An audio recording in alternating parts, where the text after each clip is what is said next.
मैं इस दूध को पी के बड़ा बन जाता हूँ। और मैं इस कोका कोला को पी के बड़ा बन जाऊंगा। ठीक है, मैं तो छोटा बन गया। मैं इस हरा भरा सब्जी को खा के बड़ा बन जाता हूँ। और मैं इस चिकन कबाब को खा के बड़ा बन जाऊंगा। अब मैं इस सब्जी भात को खा के बड़ा बन जाऊंगा। अरे अरे, अब मैं इस चिकन बिरयानी खा के इतना बड़ा बन जाऊंगा जिसको देख के सबका होश ही उड़ जाएगा।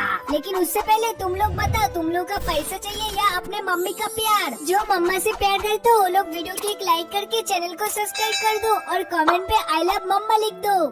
क्या मैं तो बच्चा बन गया? अरे मोटू, मैं खाऊं तो छोटा बन जाता हूँ और तू खाता है तो बड़ा कैसे बन जाता है? मैं अच्छा और हेल्दी खाना खाता हूँ इसलिए बड़ा बन जाता हूँ। तुम भी आज से खाना, नहीं तो तुम भी छोटा